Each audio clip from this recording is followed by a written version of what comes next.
By winter 1944, the front had already fallen into ruin. Towns lay open to the sky. Roads were gouged and iced over. Hunger and cold had thinned voices. In that gray of collapsing order, American units moved forward and, along with them, columns of detained German women, some in faded auxiliary uniforms, others wrapped in civilian coats and nightclothes, driven from trains or evacuation routes. They arrived bewildered, exhausted, and half numb to what might come next.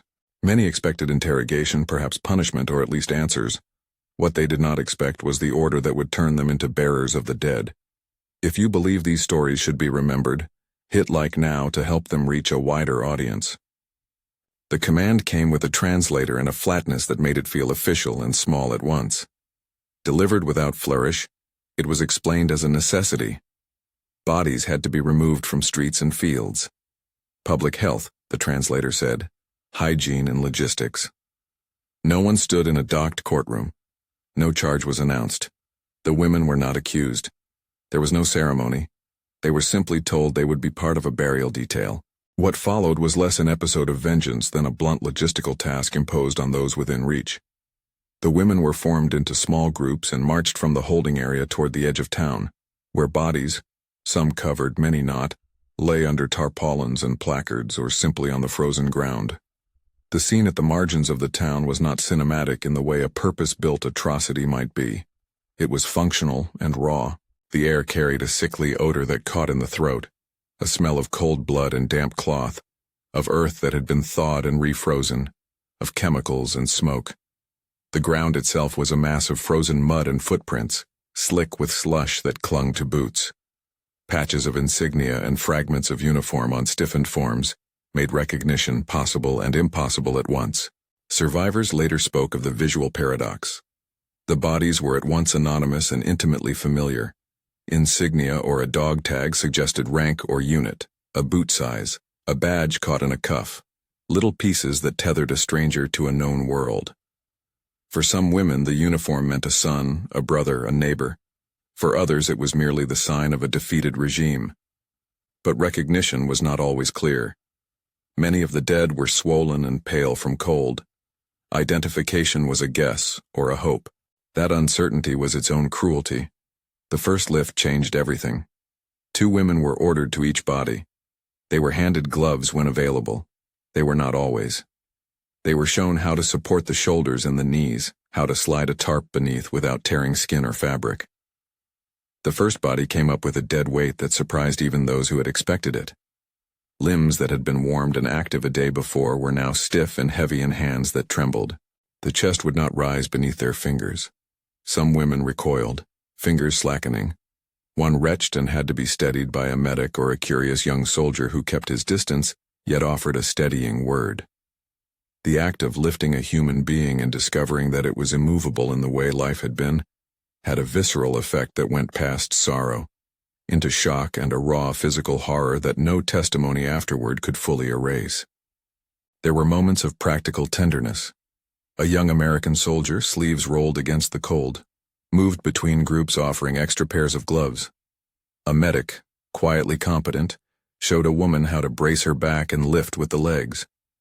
At least one soldier adjusted the blanket over a face with an economy that suggested he was more accustomed to procedure than spectacle. He crossed himself, a small private gesture witnessed by a detainee later as evidence of shared, imperfect humanity. These incidents did not erase the injury of the order, but they complicated it. Survivors later described the Americans' manner as restrained and procedural, neither theatrical nor openly cruel. That restraint, many recalled, was not mercy. It was a mirror that intensified humiliation. Not being abused publicly, they said, made the requirement to touch and move the dead feel like a bureaucratic redefinition of responsibility rather than an enactment of punishment. The sequence of work stretched for hours. Groups moved bodies from roadside piles to shallow graves dug by engineers or into hastily prepared communal graves at a site beyond the town. The women's hands grew numb despite gloves. Fingers, once steady with domestic skill, learned to carry weight they had never imagined. The mud clung to boots and crawled up hems, seeping into sores and open wounds from long marches. One woman later recalled, tried to steady herself by thinking of a child's small hand, a habit of caregiving that turned into a compulsion to keep the form ordered and dignified, even as her stomach turned. Another simply counted breaths to outlast the nausea. The sensory detail of those hours anchors the memory, breath visible in the frigid air, the dull slap of boots, the scrape of tarpaulin against frozen ground, the quiet evenness of soldiers' voices giving instructions, the low murmur of women's sobs sometimes swallowed into collars, and the persistent metallic tang that accompanied handling clothes and buttons. The work was repetitive, mechanical, and intimate. There was no audience. There was only the relentless movement of bodies, the rhythm of one group after another passing through the same graduated stages: lift, carry, lay down, cover. For some women, the presence of insignia on a uniform precipitated a choking, personal grief that overrode the procedural frame of the task. A sleeve with a familiar emblem, a phrase sewn into a collar, or a radio cassette case could make a face appear, even if the features were unrecognizable. The knowledge that the dead had been alive in the same towns, had sung similar songs, had loved and been loved, produced an existential weight heavier than any physical load. Survivors told interviewers that the moment their hands touched the body, the war stopped being an abstract fact and became a pressing, tactile reality. Before that day, war had been a headline, a rumor, orders shouted at a distance. Afterwards, it became a daily choreography with bodies and bones and the tedious administrative energies of disposing of death. There was also a moral calculus that the women were forced to negotiate. In some testimonies, the order was understood as a public health precaution.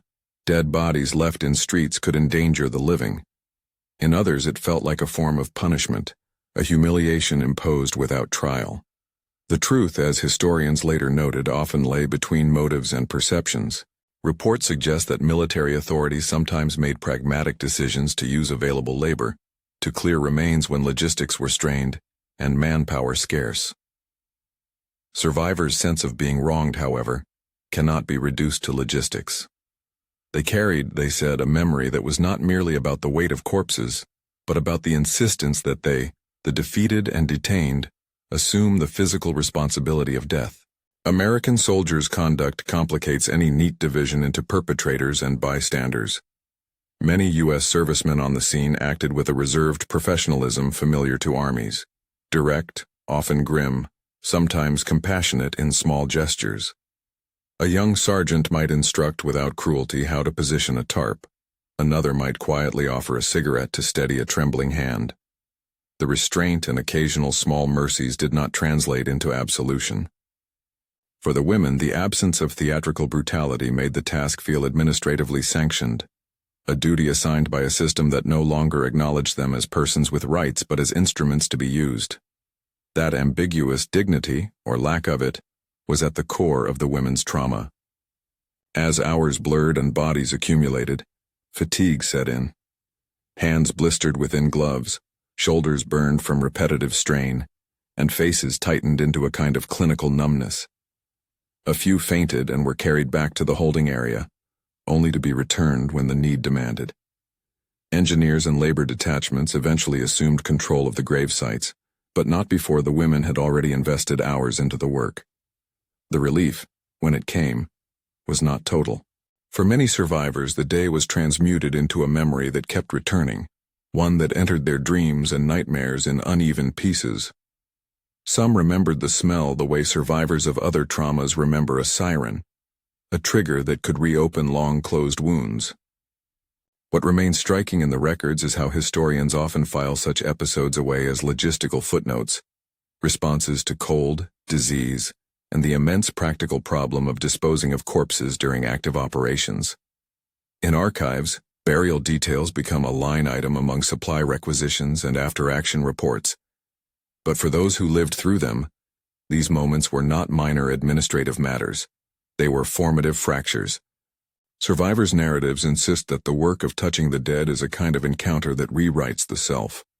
Where an archival report reads, "Burial detail executed," a woman may recall forever how a hand slipped under a shoulder and found not warmth, but a final, unspoken absence. This disparity raises questions about the way wars are remembered and recorded. Routine entries in logbooks flatten complex human responses into shorthand. A requisition note that says, "labor used to remove bodies," does not capture the nuances, the small kindnesses amid the compulsion, the dignity preserved in the way a blanket was folded, the shame felt by women required to perform what they perceived as penance.